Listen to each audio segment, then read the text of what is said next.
കേരളത്തെ സംബന്ധിച്ചിടത്തോളം ഇവിടുത്തെ ചെറുപ്പക്കാര് പുറത്തേക്ക് പോകുന്നു.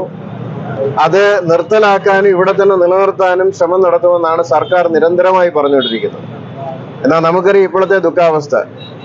ഈ കുട്ടികളെ സംബന്ധിച്ചിടത്തോളം അവര് ക്വാളിഫൈഡ് ആണെന്നുള്ളത് അവർ പറയുന്നതല്ല, സംസ്ഥാന സർക്കാരും സർക്കാർ നിയമിച്ചതായിട്ടുള്ള കോൺസ്റ്റിറ്റ്യൂഷണൽ ബോഡിയായിട്ടുള്ള PSCയും പറഞ്ഞതാണ്.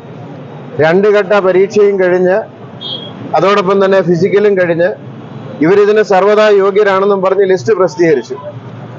ആവശ്യത്തിനുള്ള ലിസ്റ്റ് മാത്രമേ പ്രസിദ്ധീകരിക്കൂ എന്ന് സർക്കാർ പറയുന്നു. ഇവർക്ക് ഇങ്ങനെ മോഹം കൊടുത്ത്, അത് മാത്രമല്ല ഇവരുടെ കാലാവധി കഴിഞ്ഞു. അതേസമയം ഈ കാലാവധി കഴിയുന്നതിനകം അടുത്ത 2 ലിസ്റ്റിനുള്ള ക്രമീകരണം ചെയ്തുകൊണ്ടിരിക്കുന്നു. ഈ അർത്ഥത്തിൽ കേരളത്തിലെ ചെറുപ്പക്കാരെ കബളിപ്പിക്കുന്നു എന്നൊരു തോന്നലാണ് ഉണ്ടാകുന്നത്. അതുകൊണ്ടങ്ങനെ ഈ കേരളത്തിലെ ചെറുപ്പക്കാരെ സർക്കാർ തന്നെ കബളിപ്പിക്കുന്നു എന്നൊരു ചിന്തയുള്ളത് കൊണ്ടാണ് ഇവിടെ നിൽക്കാൻ നിവൃത്തിയില്ലാതെ കേരളത്തിന് പുറത്തോ ഇന്ത്യക്ക് പുറത്തു പോയി എന്ത് പണി കിട്ടിയാലും ജീവിക്കണം എന്നുള്ളതാണല്ലോ ഒരു മനുഷ്യനെ സംബന്ധിച്ച് ഏറ്റവും വലിയ ആഗ്രഹം. അതിന് തയ്യാറാക്കുന്നത് കേരളത്തിൽ നിലവിലിരിക്കുന്ന ഈ ദുഷിച്ച വ്യവസ്ഥിതി നിമിത്തം. സർക്കാരിന് പണമില്ല എന്ന് പറയുമ്പോഴും നാം മനസ്സിലാക്കേണ്ട ഒരു കാര്യമുണ്ട്. ഭരിക്കുന്നവർ ആഗ്രഹിക്കുന്ന എല്ലാ കാര്യത്തിനും പണമുണ്ട്. അങ്ങനെയാണെങ്കിൽ ക്രമസമാധാന പാലനത്തിന് പണമില്ല എന്ന് പറഞ്ഞുകൊണ്ട് ഈ ചെറുപ്പക്കാർക്ക് നിയമനം കൊടുക്കാത്തത് ഇവരോട് ചെയ്യുന്ന അനീതി മാത്രമല്ല, കേരള സമൂഹത്തോട് തന്നെ ചെയ്യുന്ന അനീതിയാണ്. അതുകൊണ്ട് കേരളത്തിലെ പൊതുജനങ്ങൾ, കേരള കൗൺസിൽ ഓഫ് ചർച്ചസ് ആണെങ്കിലും ഇവിടെ ഇരിക്കുന്ന അഭിമന്യ തിരുമേനിയും ബഹുമാനപ്പെട്ട അച്ഛൻ ഉൾപ്പെടെ ഞങ്ങളെ കൊണ്ട് ചെയ്യാവുന്ന രീതിയിൽ ഇതിനെതിരെ ശക്തമായി പ്രതികരിക്കും. ഇത് നിങ്ങളോട് മാത്രം സർക്കാർ ചെയ്യുന്നതല്ല, സർക്കാർ ജനത്തോട് നൽകിയ വാക്ക് നിഷേധിച്ചിരിക്കുകയാണ്. അതൊരു ജനാധിപത്യ സർക്കാരിന് ചേർന്നതല്ല. അതുകൊണ്ട് ഇതിലെ ശക്തമായ നിലപാടുകൾ സ്വീകരിക്കുന്നതാണ്. അപ്പോൾ നമ്മൾ അവിടെ ഒരു ബോർഡ് വെച്ചിട്ടുണ്ട്. ഇവിടെ കിളിമാനൂർ സ്വദേശിയായിട്ടുള്ള സുജിത്ത് എന്ന് പറയുന്ന ഒരു പയ്യനെ ആത്മഹത്യ ചെയ്തത്, ഒരു റാങ്ക് ലിസ്റ്റ് ഉൾപ്പെടുകയും ജോലി ലഭിക്കാതെ ആത്മഹത്യ ചെയ്യുന്ന ഒരു സാഹചര്യം ഉണ്ടായിട്ടുണ്ട്. അപ്പൊ അതേ അവസ്ഥ തന്നെയാണ് ഇനി നമുക്ക് ഈ റാങ്ക് ലിസ്റ്റിലുള്ള ഉദ്യോഗാർത്ഥികൾക്ക് ഏപ്രിൽ 13 ശേഷം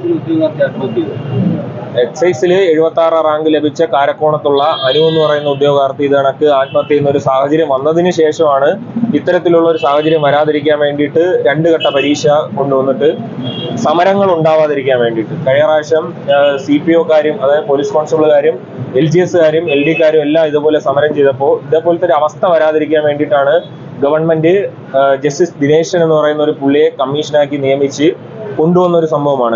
ആ 32,000-ന്റെ 8-1 മാത്രമാണ് ഇവിടെ നിയമനമായിട്ട് നടക്കുന്നത്.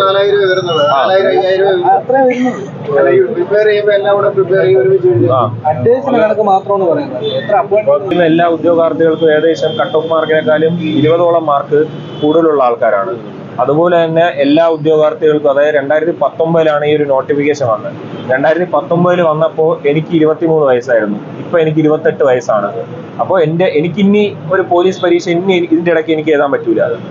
അതിന്റെ ഇടയ്ക്കാണ് ഇത്തരത്തിലൊരു 2 ഘട്ട പരീക്ഷയും സിലബസ് എല്ലാം മാറ്റിയിട്ട് ഇവരെല്ലാം കൊണ്ടുവന്നപ്പോൾ നമുക്ക് നല്ലൊരു കാര്യമായിട്ടാണ് തോന്നിയത്. കാരണം ഇങ്ങനെ റാങ്ക് ലിസ്റ്റിൽ വന്നിട്ട് ജോലി കിട്ടാത്ത ഒരു സാഹചര്യം വരില്ല, എല്ലാ ഉദ്യോഗാർത്ഥികൾക്കും ജോലി കിട്ടും എന്നുള്ളൊരു ശുഭപ്രതീക്ഷ ഉള്ളത് കൊണ്ടാണ് നമ്മൾ ഇത്തരത്തിൽ 2 ഘട്ട പരീക്ഷ അവർ പറഞ്ഞു, അത് നമ്മൾ തയ്യാറായി.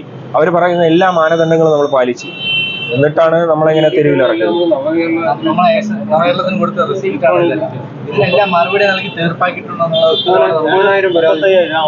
35,000 പരാതി നമ്മൾ കാസർഗോഡ് നവംബർ 18 ഈ നവകേരളം എന്ന് പറയുന്ന പരിപാടി തുടങ്ങിയത്.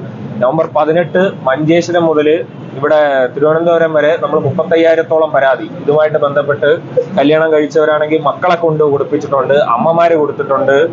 അങ്ങനെ നമ്മൾ ചെയ്യാൻ കഴിയുന്ന എല്ലാം ചെയ്തു. ഈ റോട്ടിൽ കിടന്ന് ഉരുണ്ടു, ശയനപ്രദർശനം നടത്തി, മുട്ടിൽ നിന്നു. എന്നിട്ട് ഇവിടുത്തെ കേരളത്തിലെ യുവാക്കൾ ആദ്യമായിട്ട് സെക്രട്ടേറിയറ്റിന്റെ മുമ്പിൽ നിന്ന് പച്ചപ്പുല്ല് കഴിക്കുന്ന ഒരു അവസ്ഥ പോലും വന്നു. എന്നിട്ട് നമ്മൾ ഐസ് വെള്ളത്തിൽ കിടന്നതെന്ന് വെച്ച് കഴിഞ്ഞാൽ അത് നമ്മുടെ ഒരു ഇതായിരുന്നു. അതായത് 40 ഡിഗ്രി സെൽഷ്യസ് ആണ് ഇവിടുത്തെ ഇപ്പോഴത്തെ ചൂട് തിരുവനന്തപുരത്തെ. അപ്പൊ ഈ ചൂട് ഏക്കരുതെന്ന് ദുരന്ത നിവാരണ അതോറിറ്റിയുടെ ഒരു ഉത്തരവ് വരെ ഉണ്ട് കളക്ടറേറ്റിൽ. അപ്പോൾ അങ്ങനെ നമ്മളിവിടെ കിടന്നപ്പോൾ കളക്ടറേറ്റിൽ നമ്മൾ ദുരന്ത നിവാരണ അതോറിറ്റിയിൽ വിളിച്ച് ഇത്തരത്തിൽ ഇങ്ങനെ ചൂടെടുത്ത് നമ്മളിങ്ങനെ കിടക്കുകയാണെന്ന് പറഞ്ഞിട്ട് അവിടെ ഒന്നും തിരിഞ്ഞു പോലും നോക്കിയിട്ടില്ല. അതിനെതിരെയാണ് നമ്മൾ ഇത്തരത്തിൽ ഐസ് വെള്ളത്തിൽ കിടന്ന ഒരു പ്രതിഷേധം നമ്മൾ കാണിച്ചത്. എന്നിട്ട് പോലും നമ്മളെവിടെ ആരും തിരിഞ്ഞു നോക്കുന്നില്ല. 8 ദിവസമായിട്ട് അനിശ്ചിതകാല നിരാഹാരം തുടങ്ങിയത് റിലേ ആയിട്ടാണ്. അപ്പൊ അമലിപ്പ കിടക്കുന്നത് 3 ദിവസമായിട്ട്. ഇന്നാകുമ്പോൾ 3 ദിവസമാണ്. അമല്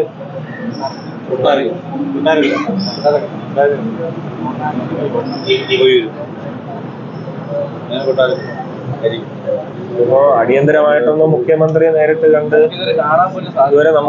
ഇതുവരെ ഇത്രയും 31 ദിവസമായിട്ട് 10,000-കണക്കിന് യുവാക്കൾ ഇങ്ങനെ മാറി മാറി ഇവിടെ വന്ന് കേരളത്തിൽ നിന്ന് യുവജനങ്ങൾ പുറത്തു പോകുന്നത് പ്രശ്നമാണെന്ന് പറയുകയും ചെയ്യുന്നത് ഇവിടെ നിൽക്കാനുള്ള നിവൃത്തിയില്ല. ടെസ്റ്റ് എഴുതി സെലക്ഷൻ കിട്ടാത്തവരുടെ കാര്യമാണെങ്കിൽ ഇപ്പോൾ ടെസ്റ്റ് എഴുതി അത് 2 ഘട്ടമായിട്ട് നടത്തി, അത് കഴിഞ്ഞ് ഫിസിക്കലും പാസ്സായി ഇതിന് യോഗ്യരാണെന്ന് PSCക്ക് ബോധ്യമായവരായി പുറത്തേക്ക്. ഇവരുടെ അവസ്ഥ അതാണ്, മറ്റുള്ളവരുടെ അവസ്ഥ അതാണ്. സഭകളുടെ ഐക്യ കൂട്ടായ്മയായ കേരള കൗൺസിൽ ഓഫ് ചർച്ചസിന്റെ general secretary doctor Prakash P Thomas, അതുപോലെ തന്നെ CSI സഭയിലെയും ബിലീവേഴ്സ് ക്രിസ്ത്യൻ സഭയിലെയുമുള്ള മറ്റ് ബഹുമാനപ്പെട്ട വൈദികർ ഈ വളരെ ദിവസങ്ങളായി അവരർഹരായിട്ടും അർഹത ലഭിക്കാതെ, PSC നിയമനം ലഭിക്കാതെ വളരെയധികം പ്രതിസന്ധികളോടെ കടന്നു പോകുന്ന യുവ തലമുറയ്ക്ക് വേണ്ടി കേരള കൗൺസിൽ ഓഫ് ചർച്ചസിന്റെയും കേരളത്തിലുള്ള മുഴുവൻ സഭകളുടെയും പേരിലുള്ള ഐക്യദാർഢ്യം ഈ സമയത്ത് പ്രഖ്യാപിക്കുകയാണ്. കാലാകാലങ്ങളായി മാറി വരുന്ന സർക്കാരുകൾ കേരളത്തിലെ യുവജനങ്ങൾക്ക് നൽകുന്ന വാഗ്ദാനങ്ങളും ഒക്കെയും കാറ്റിൽ പറത്തിക്കൊണ്ട് നിയമനങ്ങൾ കേവലം രാഷ്ട്രീയവൽക്കരിക്കുന്ന ഒരു രീതിയാണ് ഇപ്പോൾ നടന്നുകൊണ്ടിരിക്കുന്നത്. അവരുടെ സ്വന്തക്കാർക്കും പ്രിയപ്പെട്ടവർക്കും പാർട്ടിക്കാർക്കും നിയമനങ്ങൾ ആവശ്യം ഇവൻ അർഹതയല്ലാത്തവർ പോലും ആ ലിസ്റ്റിൽ കടന്നുകൂടുകയും അവർക്ക് വലിയ സ്ഥാനങ്ങൾ നൽകുകയും ചെയ്തു. എന്നാൽ ആരോടും ചോദിക്കാനില്ലാതെ വരുന്ന ഈ യുവതലമുറ അവർ നേരിടുന്ന പ്രതിസന്ധികളോട് മുഖം ധരിച്ചു നിൽക്കുന്ന ഈ സർക്കാരുകൾ തീർച്ചയായിട്ടും ഇതൊരു വലിയ സമരമായി മാറും. തീർച്ചയായിട്ടും കേരളത്തിലെ ഭരണത്തിലിരിക്കുന്ന സർക്കാരുകൾ ഇതിന് മറുപടി പറയേണ്ടതായിട്ട് വരും. നമുക്കറിയാം, യുവജനങ്ങൾ വളരെ ഇരുട്ടിൽ തപ്പുന്ന ഒരു സാഹചര്യത്തിലൂടെയാണ് കടന്നു പോകുന്നത്. കഴിഞ്ഞ ദിവസം ഒരു എയർപോർട്ടിൽ നിന്ന് ഒറ്റ സമയം 1800 പേരാണ് പലായനം ചെയ്ത് ഒരു ദിവസം. കൂട്ടത്തോടെ അവർ വിദേശ രാജ്യങ്ങളിലേക്ക് കുടിയേറുകയാണ്. കേരളത്തിലെ സാമൂഹിക രാഷ്ട്രീയ രംഗത്ത് വലിയ പ്രത്യാഘാതങ്ങൾ ഉണ്ടാക്കുന്ന ഈ പ്രവണത അടുത്ത ഒരു തലമുറയ്ക്ക് വേണ്ടി തലമുറകൾ നശിക്കുന്ന ഒരു കാലഘട്ടത്തിലൂടെ കടന്നു പോകുമ്പോൾ യുവാക്കളുടെ ഈ പ്രശ്നങ്ങളോട് പ്രതികരിക്കണമെന്ന് ഇവിടുത്തെ സർക്കാരുകളോട് ഞങ്ങൾ ആവശ്യപ്പെടുകയാണ്. തീർച്ചയായിട്ടും ഈ സ്ഥാനത്തിരിക്കുന്നവർ എത്രയും പെട്ടെന്ന് ഈ യുവജനങ്ങളുമായി ചർച്ച നടത്തി ഇവരുടെ പ്രശ്നങ്ങൾക്ക് പരിഹാരം നൽകണം എന്ന് കേരള കൗൺസിൽ ഓഫ് ചർച്ചസിന്റെ പേരിൽ പ്രഖ്യാപിക്കുകയാണ്. പ്രത്യേകിച്ച് പ്രിയ കുഞ്ഞുങ്ങളോട് ഞങ്ങൾ ഐക്യദാർഢ്യം പ്രകടിപ്പിക്കുന്നു. ഞങ്ങളുടെ പ്രാർത്ഥനകളും ഞങ്ങളുടെ തുടർന്നുള്ള എല്ലാ കാര്യങ്ങളും നിങ്ങളോടൊപ്പം ഉണ്ടാകുമെന്ന് പ്രഖ്യാപിച്ചുകൊണ്ട് എന്റെ വാക്കുകൾ